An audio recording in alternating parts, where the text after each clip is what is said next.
Hello friends, welcome to market GM. நான் உங்கள் கணேஷ். பொதுவாக கோல்டில் இன்வெஸ்ட் பண்ணுறதுக்கு பல வழிகள் இருக்குது. உதாரணத்துக்கு ஃபிசிக்கலாக நம்ம வாங்க முடியும், கடையில் போய் ஃபிசிக்கல் கோல்டாக வாங்க முடியும். அதே மாதிரி டிஜிட்டல் பாம்பில் டிஜிட்டல் கோல்டாக வாங்கி வச்சுக்க முடியும். கோல்டு பாண்டில் இன்வெஸ்ட் பண்ண முடியும். அதே மாதிரி கோல்டு இடிஎஃப்லேயும் நம்ம இன்வெஸ்ட் பண்ண முடியும்.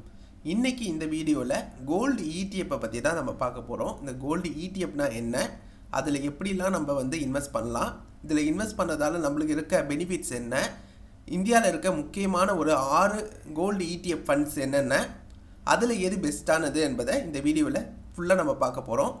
ஸோ இந்த வீடியோவை முழுமையாக பாருங்கள். கண்டிப்பாக இந்த வீடியோ உங்களுக்கு பயனுள்ளதாக இருக்கும் ஃப்ரெண்ட்ஸ். கோல்டு இடிஎஃப்னா என்னென்னு பார்க்கலாம். இந்த இடிஎஃப்ஓடைய full form exchange traded fund. இதை கோல்டு பீஸ்னும் சொல்லுவாங்க. பொதுவாக நம்ம ஒரு மியூச்சுவல் ஃபண்டில் இன்வெஸ்ட் பண்ணுற அதே கான்செப்ட் தான் இங்கேயும். நம்ம இன்வெஸ்ட் பண்ணுற பணத்தை இங்கே இருக்க ஃபண்ட் மேனேஜர்ஸ் கோல்டில் மட்டும் இன்வெஸ்ட் பண்ணி வைப்பாங்க.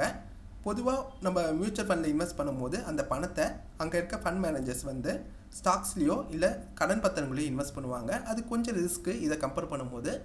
ஏன்னா இங்கே கோல்டில் மட்டும்தான் இன்வெஸ்ட் பண்ணுவாங்க. அதால் நம்ம இன்வெஸ்ட்மெண்ட் ஃபுல்லாகவே பேக்டு பை கோல்டாக இருக்கும். அது நம்மளுக்கு ரொம்ப சேஃபாக இருக்கும். அதே மாதிரி இந்த இடிஎஃப் எல்லாமே ஸ்டாக் எக்ஸ்சேஞ்சில் லிஸ்ட்டாக இருக்கும். அதனால் நம்மளால் ஈஸியாக பையும் பண்ண முடியும், செல்லும் பண்ண முடியும். அதுவும் நம்ம விருப்பப்பட்ட குவான்டிட்டிக்கு நம்ம பை பண்ணிக்கலாம், செல் பண்ணிக்கலாம். இதுக்கு தேவை எல்லாமே ஒரு ட்ரேடிங் அக்கௌண்ட் தான் நம்மளுக்கு தேவைப்படும். அதை எந்த ஒரு புரோக்கர் கம்பெனியில் வேணால் நீங்கள் ரெஜிஸ்டர் பண்ணி வாங்கிக்கலாம். இப்போ நான் ஏஞ்சல் ஒன்னில் ட்ரேடிங் அக்கௌண்ட் வச்சுருக்கேன். அதில் என்னோடய வாட்ச் லிஸ்ட்டில் இந்தியாவில் இருக்க முக்கியமான 6 கோல்டு இடிஎஃப்பை ஆட் பண்ணி வச்சுருக்கேன். அதோட விலை எல்லாம் பார்த்தா தெரியும். ஒரு 65 ரூபாயிலேருந்து 67 ரூபாய்க்குள்ளே தான் இருக்குது. ஓகேவா? இதை எவ்வளோ குவான்டிட்டி வேணால் நீங்கள் வாங்கிக்கலாம், எவ்வளோ நாள் வேணால் உங்களுடைய டிமேட் அக்கௌண்ட்டில் வச்சுக்கலாம். தேவைப்படும் போது அதை விற்றுக்கலாம். ஸோ உங்களுக்கு ரொம்பவே யூசர் ஃப்ரெண்ட்லியாக இது இருக்கும். அதே மாதிரி ஃபிசிக்கலாக நீங்கள் கோல்டு ஹேண்டில் பண்ணுறதை விட இது உங்களுக்கு ரொம்ப பெட்டராக இருக்கும். ஏன்னா நீங்கள் ஃபிசிக்கலாக இது பண்ணும்போது உங்களுக்கு 2 கன்சர்ன் இருக்கும் மேஜராக. ஒன்று சேஃப்டி. அது ப்ராப்பரான இடத்துல நீங்கள் ஸ்டோர் பண்ணி வைக்கணும், ஒரு லாக்கரில் ஸ்டோர் பண்ணி வைக்கணும். அதே மாதிரி உங்களுக்கு பியூரிட்டி. இப்போ எல்லா கடைகளிலும் ஆன்மார்க் இருந்தால் கூட இப்போ கூட நிறைய கடைகளில் ஏமாத்துறவங்க ஏமாத்துறாங்க. ஸோ கோல்டோட குவாலிட்டி அதோட பியூரிட்டி இதெல்லாமே சில கன்சர்ன்ஸ் இருக்கும். பட் இந்த கோல்டு இடிஎஃப்பில் அந்த பிரச்சனைங்க எதுவுமே இருக்காது. அதே மாதிரி இன்வெஸ்ட்மெண்ட்டுன்னு பார்க்கும்போது இது ரொம்ப காஸ்ட் எஃபெக்டிவான இன்வெஸ்ட்மெண்ட்டாக இருக்கும். ஏன்னா இப்போ ஃபிசிக்கலாக நீங்கள் கோல்டில் வாங்கினீங்கன்னா அது உங்களுக்கு செய்கூலி சேதாரம், இந்த ஜிஎஸ்டி இது எல்லாமே சேர்ந்து உங்களுக்கு வரும். ஓகேவா? அதனால் உங்களோட investment amount actual investment amount கம்மியாகிடும். பட் இந்த மாதிரி கோல்டு இடிஎஃப்பில் வாங்கும்போது அது ரொம்பவே உங்களுக்கு காஸ்ட் எஃபெக்டிவான ஒரு இன்வெஸ்ட்மெண்ட்டாக இருக்கும். இதில் மெயின்டெனன்ஸ் ஃபீ உங்களுக்கு பே பண்ணுற மாதிரி இருக்கும். ஒரு சின்ன அமௌண்ட் நீங்கள் பே பண்ணுற மாதிரி தான் இருக்கும். அதாவது மெயின்டெனன்ஸ் ஃபீன்னு இருந்தாலும் அதுக்கு ரொம்ப கம்மியாக தான் இருக்கும். ஏன்னா ஒவ்வொரு ஃபண்ட்லேயும் எக்ஸ்பென்ஸ் ரேஷியோன்னு ஒன்று இருக்கும். அந்த எக்ஸ்பென்ஸ் ரேஷியோ பார்த்து நம்ம வாங்கிக்கலாம். அந்த எக்ஸ்பென்ஸ் ரேஷியோனா என்னென்னு வரப்போகிற ஸ்லைடில் உங்களுக்கு நான் சொல்கிறேன். அதே மாதிரி உங்களுடைய ப்ரோக்கரேஜ் அக்கௌண்ட் வச்சுருப்பீங்கள்ல, அதுக்கான இயர்லி ஒரு அமௌண்ட் நீங்கள் பே பண்ணுற மாதிரி இருக்கும். அதுக்கான இந்த டிமெட் அக்கௌண்ட்டுக்காக ஒரு 300 ரூபாவோ இல்லை 500 ரூபாவோ நீங்கள் பே பண்ணுற மாதிரி இருக்கும். பட் அது மற்ற மோட் ஆஃப் இதெல்லாமே நீங்கள் கம்பேர் பண்ணும்போது இது ரொம்ப கம்மியான விஷயம்தான். கோல்டோட ப்ரைஸ் உங்களுக்கு இன்டர்நேஷ்னல் மார்க்கெட்டோட அப்படியே நேராக ட்ராக்கிங்கில் இருக்கும். அதனால் இன்டர்நேஷ்னல் மார்க்கெட்டில் கோல்டு ப்ரைஸ் ஏறிச்சுன்னா உங்களோட இடிஎஃப்பும் ஏறும். அதே மாதிரி கோல்டு ப்ரைஸ் அங்கே இறங்குச்சுன்னா இங்கேயும் உங்களோட அந்த ப்ரைஸ் கம்மியாகும். ஸோ உங்களுக்கு அந்த ட்ராக்கிங் ரொம்பவே ஈஸியாகவும் இருக்கும். ஓகேவா ஃப்ரெண்ட்ஸ்? இந்த ட்ராக்கிங்லேயும் சின்ன சின்ன மிஸ்டேக்ஸ் இருக்கும். அதாவது ட்ராக்கிங் எரர்னு சொல்லுவாங்க. அந்த ட்ராக்கிங் எரரை பற்றியும் உங்களுக்கு நான் சொல்கிறேன். அது நம்ம ரொம்ப கம்மியாக ட்ராக்கிங் எரர் இருக்க அந்த ஃபண்டை நம்ம கரெக்டான இடிஎஃப்பை நம்ம சூஸ் பண்ணணும். அது எப்படினோ வரப்போகிற ஸ்லைடில் உங்களுக்கு நான் சொல்கிறேன். டேக்ஸ்ன்னு பார்க்கும்போது இது ரொம்பவே டேக்ஸ் எஃபெக்ட் இதாக இருக்கும். உங்களுக்கு டேக்ஸ் ஃப்ரெண்ட்லியாக இருக்கும். ஏன் நான் டேக்ஸ் ஃப்ரெண்ட்லியாக இருக்கும் நான் சொல்கிறேன்னா, இப்போ நீங்கள் ஒரு ஷார்ட் டேர்ம் ஒரு 3 வருஷத்துக்குள்ளே வாங்கி விற்க போகிறீங்கன்னா உங்களுக்கு உங்கள் ஸ்லாபில் நீங்கள் எந்த டேக்ஸ் பே பண்ணுறீங்களோ அந்த ஸ்லாபோட ஆட் ஆகிடும் உங்களுக்கு. அதுவே நீங்கள் 3 வருஷத்துக்கு மேலே வச்சுருந்து விற்க போகிறீங்கன்னா உங்களுக்கு கேபிட்டல் கெயின் 3 வருஷத்துக்கு அந்த லாங் டேர்ம் டேக்ஸ்ன்னு பார்க்கும்போது 12.5% தான் உங்களுக்கு வரும். அதுவும் அதே மாதிரி உங்களுக்கு இன்னொரு பெனிஃபிட்டும் இருக்குது. என்னென்னா இண்டக்ஷன் பெனிஃபிட் உங்களுக்கு இருக்கும். ஸோ அன்றைக்கி அந்த பணவீக்கத்துக்கு தகுந்த மாதிரி மைனஸ் பண்ணி தான் உங்களுக்கு வரும். ஸோ மற்ற இன்வெஸ்ட்மெண்ட்டை விட இது பெஸ்ட்டு தான் என்னை பொறுத்த வரைக்கும். டேக்ஸ் வைஸில் பார்த்தாலும் இது பெஸ்ட்டு தான். ஸோ இனிமேல் மற்ற இந்தியாவில் இருக்க 6 முக்கியமான இடிஎஃப்பை நம்ம டிஸ்கஸ் பண்ண போகிறோம் வரப்போகிற ஸ்லைடுங்களில். ஒன்று ஒன்றா நம்ம பார்க்கலாம் ஃப்ரெண்ட்ஸ். ஒரு கோல்டு இடிஎஃப்பை எப்படி நம்ம அனலைஸ் பண்ணோம் என்பதை பற்றி பார்க்கலாம். ஃபஸ்ட்டு அதோடைய லான்ச் டேட் எப்போன்னு பார்க்கணும், அந்த ஃபண்டை எப்போ ஆரம்பிச்சிருக்காங்க என்பதை பார்க்கணும். அதுக்கப்புறம் அவங்க எவ்வளோ அசட்டை வந்து மேனேஜ் பண்ணுறாங்கன்னு பார்க்கணும். அப்புறம் எக்ஸ்பென்ஸ் ரேஷியோ எப்படி இருக்குது, அவங்களோட பர்சன்டேஜ் அதிகமாக இருக்கா கம்மியாக இருக்கா என்பதை பார்க்கணும். நெட் ஆசெட் வேல்யூவை பார்க்கணும். அப்புறம் அவங்க ஆஃபர் பண்ணுற அந்த 1 யூனிட் எவ்வளோ கோல்டுக்கு ஈக்குவலாக இருக்குதுன்னு பார்க்கணும். ட்ராக்கிங் எரரை பார்க்கணும். அதிகமாக ட்ராக்கிங் எரர் இருந்தால் அதை அவாய்ட் பண்ணணும். கம்மியாக ட்ராக்கிங் எரர் இருக்கிறது பெஸ்ட்டு. எப்பயுமே பர்ஃபார்மன்ஸ் வந்து எப்படி இருக்குதுன்னு பார்க்கணும். 1 இயர் 3 இயர் 5 இயர் அப்புறம் அவங்க ஆரம்பத்துலேருந்து அவங்களோட பர்ஃபார்மன்ஸ் இன்றைக்கி வரைக்கும் எப்படி இருக்குதுன்னு பார்க்கணும். அவங்க எவ்வளோ ரிட்டர்ன் ப்ரொடியூஸ் பண்ணி கொடுத்துருக்காங்க என்பதை பார்க்கணும். இதெல்லாம் வச்சு தான் அந்த இடிஎஃப் வந்து கோல்டு இடிஎஃப் வந்து நல்ல கோல்டு இடிஎஃபா இல்லையா என்பதை நம்ம முடிவு பண்ணணும். இப்போ இந்தியாவில் இருக்க முக்கியமான 6 கோல்டு இடிஎஃப்பை 1 by 1 நம்ம பார்க்க போகிறோம். ஃபஸ்ட்டு வந்து HDFCயோடைய கோல்டு இடிஎஃப்பை நம்ம பார்க்குறோம். இவங்க எப்போ லான்ச் பண்ணியிருக்காங்கன்னா 2010 ஆகஸ்ட்டில் லான்ச் பண்ணியிருக்காங்க. இவங்க எவ்வளவு அசட்டை வந்து மேனேஜ்மெண்ட் பண்ணுறாங்கன்னா 6429 கோடி அசட்ஸை வந்து மேனேஜ் பண்ணுறாங்க. இவங்களோட எக்ஸ்பென்ஸ் ரேஷியோ பார்த்தோம்னா 0.59 இருக்குது. நெட் அசட் வேல்யூன்னு பார்க்கும்போது 66 ரூபாய் 66 பைசாவாக இருக்குது. இவங்களுடைய ஒரு யூனிட் வந்து எவ்வளவு கோல்டுக்கு ஈக்குவலாக இருக்குன்னா 10 மில்லிகிராம் ஆஃப் கோல்டுக்கு ஈக்குவலாக இருக்குது. ட்ராக்கிங் எரர்னு பார்த்தோம்னா 0.25% இருக்குது. இது ஓரளவுக்கு டீசெண்டான எரர் பர்சன்டேஜ் தான். பர்ஃபார்மன்ஸ்னு பார்க்கும்போது நம்மளுக்கு 1 இயர் பர்ஃபார்மன்ஸ் வந்து 19.9% இருக்குது. 3 இயர்ஸ் பார்க்கும்போது 15.8% இருக்குது. 5 இயர்ஸ்னு பார்க்கும்போது 13.5% இருக்குது. ஆரம்பத்துலேருந்து இன்றைக்கி டேட் வரைக்கும் நம்ம பார்த்தோம்னா 9.5% இருக்குது. இவங்க ஒவ்வொரு வருஷமும் வந்து 9.5% வந்து ரிட்டர்ன் வந்து ஜென்ரேட் பண்ணி கொடுத்துருக்காங்க. இப்போ அடுத்ததான் நம்ம பார்க்குறது SBI கோல்டு. இவங்களோட லான்ச் டேட் பார்த்தோம்னா 2009 மேல வந்து இவங்க லான்ச் பண்ணியிருக்காங்க. எவ்வளவு அசட்ஸை வந்து இவங்க மேனேஜ் பண்ணுறாங்கன்னா 5907 க்ரோஸ் அசட்ஸை வந்து இவங்க மேனேஜ்மெண்ட் பண்ணுறாங்க. இவங்களோட எக்ஸ்பென்ஸ் ரேஷியோ கொஞ்சம் அதிகமாக தான் இருக்குது. 0.65 இருக்குது. நெட் அசட் வேல்யூன்னு பார்க்கும்போது 66.49 இருக்குது. இவங்களும் வந்து ஒரு யூனிட் வந்து 10 மில்லிகிராம் ஆஃப் கோல்டாக இருக்குது. ட்ராக்கிங் எரர்னு பார்க்கும்போது 0.5791 இருக்குது. கொஞ்சம் அதிகமாகவே இருக்குது. இவங்களோட எக்ஸ்பென்ஸ் ரேஷியோவும் அதிகமாக இருக்குது. ட்ராக்கிங் எரரும் கொஞ்சம் அதிகமாக இருக்குது. இருந்தாலும் இவங்க வந்து ஒரு SBI ஒரு கவர்மெண்ட்டோடைய பேங்காக இருக்காங்க.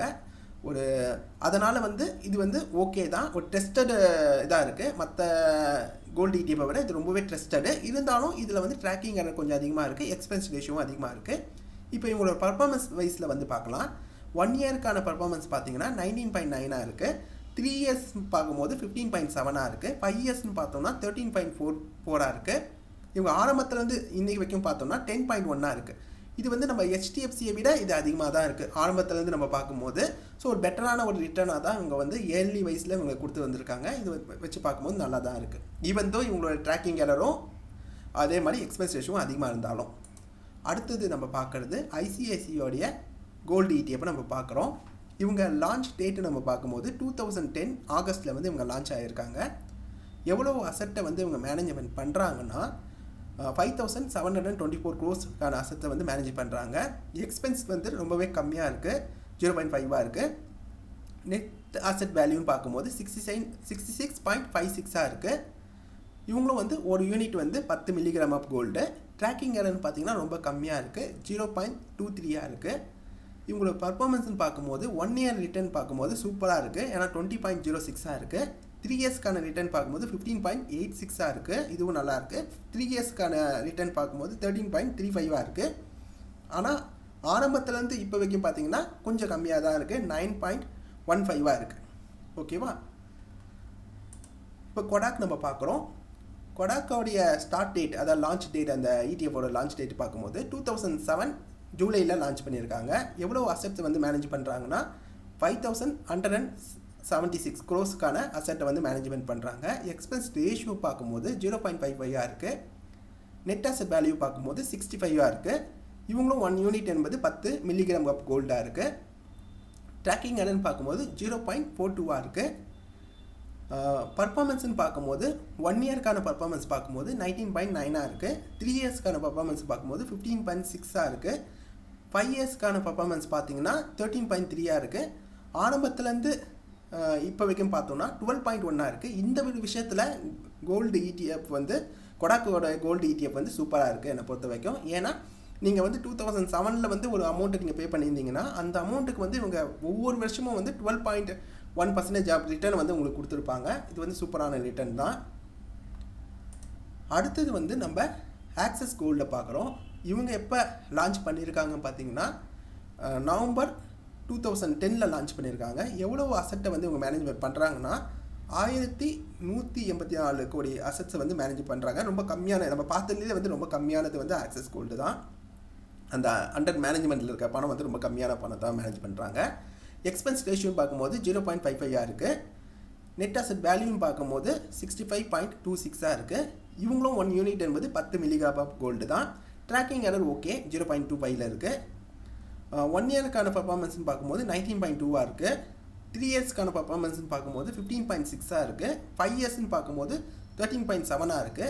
ஆரம்பத்துலேருந்து இன்றைக்கி வரைக்கும் நம்ம பார்த்தோம்னா, அதாவது 2010 இது வரைக்கும் பார்த்தோம்னா 8.6 இருக்குது. ரொம்ப ரொம்ப கம்மியாக இருக்குது. ஓகேவா, ஆரம்பத்துலேருந்து இன்றைக்கி வரைக்கும் நம்ம பார்க்கும்போது கம்மியாக இருக்குது. அதே மாதிரி உங்களுடைய ஆனுவல், அதாவது அசட் அண்டர் மேனேஜ்மெண்ட் டோட்டலாக பார்க்கும்போது அதுவும் வந்து நம்மளுக்கு ரொம்ப கம்மியான வேல்யூவில் இருக்குது.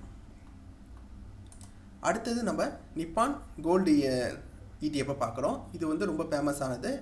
ரொம்ப முதல்ல ஆரம்பிக்கப்பட்டதும் இது தான் இந்தியாவில். ஸோ இது வந்து 2007 மார்ச் ஆரம்பிச்சிருக்காங்க இந்த ஃபண்டை.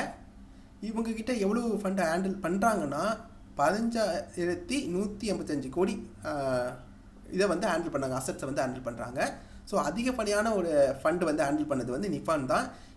நிப்பான் இந்தியா தான் நமக்கு வந்து இருக்கிறதுலே வந்து இப்போ நம்ம பார்த்ததுலேயே வந்து அதிகமான ஃபண்டை ஹேண்டில் பண்ணது இவங்க தான். இவங்களோட எக்ஸ்பென்ஸ் ரேஷியோ வந்து ரொம்ப அதிகமாக இருக்குது. 0.81 இருக்குது. நம்ம பார்த்ததுலேயே அதிகமான எக்ஸ்பென்ஸ் ரேஷியோ இருக்கிறதும் இவங்க தான். ஓகேவா, அதே மாதிரி அசட் வேல்யூன்னு பார்க்கும்போது, நெட் அசட் வேல்யூன்னு பார்க்கும்போது 64.58 இருக்குது. இதுவும் 1 யூனிட் வந்து 10 மில்லிகிராம் ஆஃப் கோல்டு. ட்ராக்கிங் எரர்னு பார்க்கும்போது ரொம்ப சூப்பராக வச்சுருக்காங்க. 0.17 இருக்கிறதுலையே வந்து ரொம்ப ரொம்ப கம்மியான ட்ராக்கிங் எரர் இருக்கிறது நிப்பான் இந்தியா கோல்டுக்கு தான். ஓகேவா, இதுக்கு முன்னாடி நம்ம பார்த்ததில் வந்து HDFC நல்லா இருந்துச்சு, ICICI நல்லா இருந்துச்சு. அதுக்கப்புறம் பார்த்தீங்கன்னா இதுதான் பெஸ்ட்டு இருக்கிறதுல. ஏன்னா இருக்கிறதுலே ரொம்ப கம்மியான ட்ராக்கிங் எரர் இருக்குது. இவங்களுடைய பர்ஃபார்மன்ஸை நம்ம பார்க்கும்போது 1 இயர் பர்ஃபார்மன்ஸ் வந்து 19.5 இருக்குது. 3 இயர்ஸ் பர்ஃபார்மன்ஸ் வந்து 15.8 இருக்குது. 5 இயர்ஸ் பர்ஃபார்மன்ஸ் பார்க்கும்போது 13.6 இருக்குது. ஆரம்பத்துலேருந்து இப்போ வரைக்கும் பார்த்தோம்னா 2007 இப்போ வரைக்கும் நம்ம பார்த்தோம்னா ஒவ்வொரு இயரும் வந்து 9.2% வந்து ரிட்டர்ன்ஸ் வந்து இவங்க ஜென்ரேட் பண்ணி கொடுத்துட்ருக்காங்க. ஸோ இதுவும் ஒரு பெஸ்ட்டான ஒரு ETF தான். ஸோ இப்போ கம்பேர் பண்ணி பார்த்துடலாம். இப்போ நம்ம கம்பேர் பண்ணி பார்த்தோம்னா நம்மளுக்கு வந்து எது பெஸ்ட்டாக வருதுன்னா ICICIயோட ETF வந்து கோல்டு ETF வந்து பெஸ்ட்டாக வருது. ஏன்னா அது வந்து 1 இயரில் வந்து 20% ஜென்ரேட் பண்ணியிருக்கு. அதே மாதிரி எக்ஸ்பென்ஸ் ரேஷியோ பார்க்கும்போது ரொம்ப ரொம்ப அதிகமான எக்ஸ்பென்ஸ் ரேஷியோ இல்லை. அதே மாதிரி ரிட்டர்ன்ஸ் வந்து 3 வருஷம் அப்புறம் 5 வருஷம் பார்க்கும்போது நல்லா இருக்குது. அதே மாதிரி அசட் அண்டர் மேனேஜ்மெண்ட்டும் ஓரளவுக்கு டீசெண்டாக இருக்குது. ரொம்ப ஹைன்னு சொல்ல முடியாது, ஏன்னா நிப்பான் தான் ரொம்ப ஹையஸ்ட் அசட் மேனேஜ்மெண்ட்டில் இருக்குது. பட் இருந்தாலும் இது வந்து ஓகே, நல்லா தான் இருக்குது.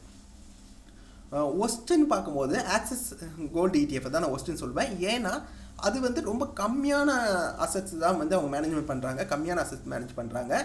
அதே மாதிரி அவங்களுடைய ரிட்டர்ன்ஸும் கம்மியாக இருக்குது.